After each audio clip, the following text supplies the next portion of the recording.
Bonjour à tous, alors c'est ma toute première review concernant l'Airsoft.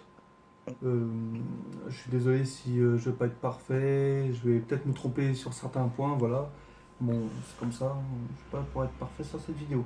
Donc, cette review va concerner ma réplique de poing, donc le Dan Wesson 4 pouces.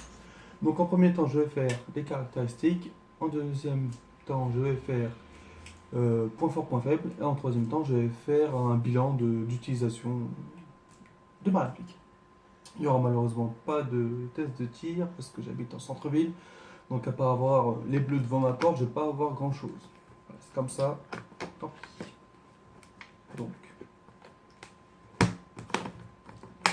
on va attaquer directement les caractéristiques de la réplique.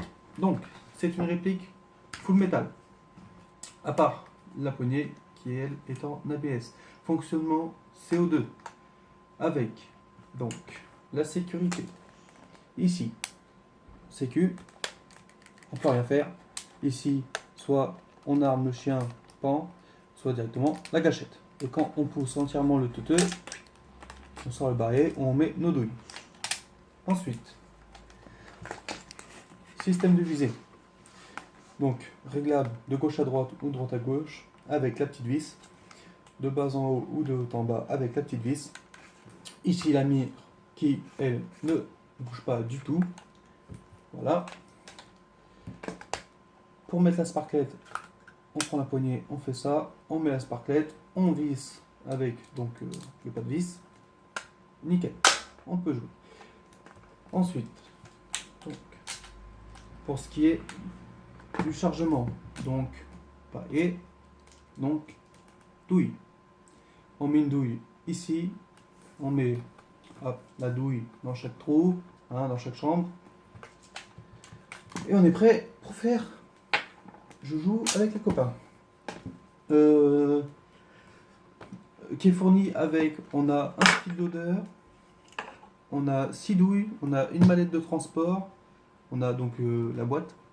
On a aussi 4 sparklets, il me semble. On a un rail qui se met au-dessus pour mettre une red dot ou ce qu'on veut. Et un en dessous pour mettre une lampe, un laser. Bon, moi je les mets pas parce que je trouve pas ça très très beau. Ensuite, donc pour les caractéristiques, bah, c'est tout. Il me semble que c'est tout. Ouais. Donc, on va attaquer les points faibles, les points faibles. Les points faibles et les points forts. Donc les points faibles, il est trop puissant. Il est vraiment trop puissant. Pour une Asos, c'est pas possible.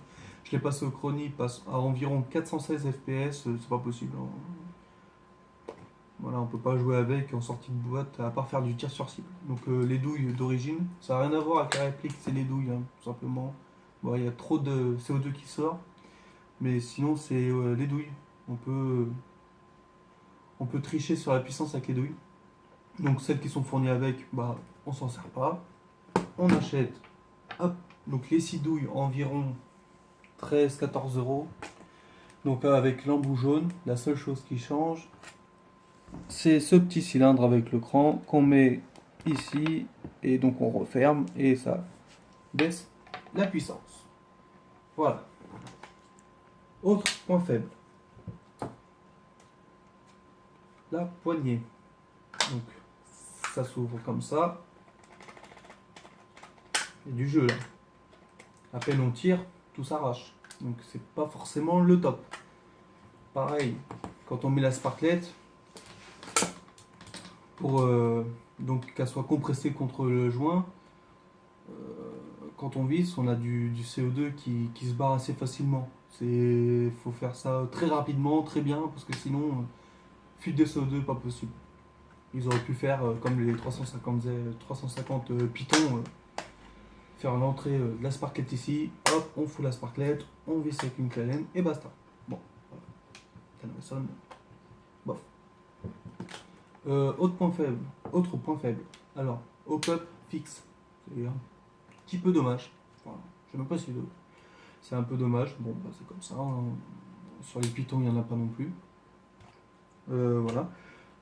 Pour les points faibles, le temps de rechargement est assez long, hein. Il faut avoir plusieurs styles d'odeur Parce que sinon, si vous enlevez une douille pour remettre une douille chacune dans leur chambre, c'est pas possible.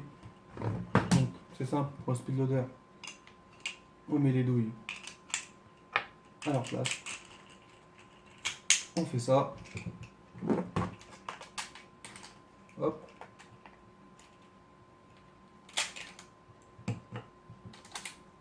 Voilà, c'est fait. Si on enlève une douille par une douille, on met 30 secondes. Là, on en met 3-4. Je pense que le choix, il est vite fait. Donc, voilà. Voilà. Tant qu'à acheter plusieurs speed loaders, mettre ça dans une poche, voilà. Moi, je sais ce que je fais. Hein. J'ai 3 speed loaders. Voilà. Autre point faible, il n'y en a pas. J'en ai pas trouvé d'autres. Non. Donc pour les points forts, on a une portée, une précision qui est plutôt pas mal pour ce genre de réplique.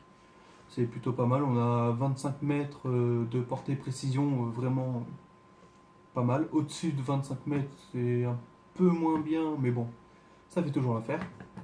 Donc ouais, 20-25 mètres de portée précision, c'est génial. Ensuite, pour le nombre de douilles qu'on peut tirer avec une sparklette, je suis à 4 ou 5 barillet avec une seule sparklette. Pour ce genre de réplique, c'est quand même pas mal. On prend le 8 pouces, on tire 2 à 3 barillets, pas plus. Sachant qu'il est plus puissant aussi. Encore plus. Donc là, pas possible. Autre point fort.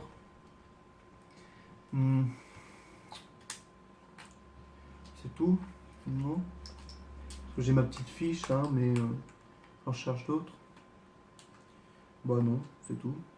Il est beau, hein, c'est une belle réplique. Moi j'aime bien, même si de temps en temps ça fait un peu cliché, ça fait un peu débutant. Tu te ramènes sur un terrain avec un AK-47 et ça, pas que débutant direct. Bon, moi j'en connais, ça fait 10 ans qu'ils font de l'airsoft, ils ont ça. Après c'est un choix, moi j'aime cette réplique. Bon, c'est pas celle que je me sers le plus, hein. Je me sers sinon d'un Desert Warrior 4.3 Tokyo Marui, donc rien à voir. C'est sûr que si tu veux passer d'un Glock à un Dan Wesson, il va falloir un petit temps d'adaptation. Sachant que j'aimerais me procurer le 2,5 pouces doré pour mettre ici, classe. Bon, moi j'aime ce genre de réplique de points. Donc, pour les points forts, les points faibles, c'est terminé. Maintenant, bilan d'utilisation, parce que ça fait environ 2 mois que je m'en sers. Et c'est une bonne réplique. C'est une bonne réplique. Vraiment,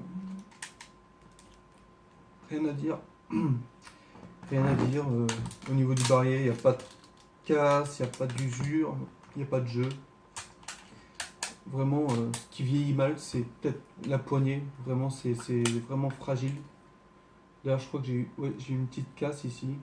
Voilà, la poignée s'est cassée. Je crois qu'il est tombé, je ne me rappelle plus. À part ça, c'est bien. C'est une bonne réplique. Bon, bah voilà. Malheureusement, il n'y aura pas de test de tir. Hein, je suis désolé, j'aurais bien voulu en faire un, mais je pense que si cette vidéo plaît, j'en referai d'autres où il y aura des tests de tir avec de nouvelles répliques, les répliques des copains de la sauce, plein de choses comme ça. Et voilà. Bon, cette review est maintenant terminée. J'espère qu'elle vous plaira. Donc voilà. Merci. Bye bye.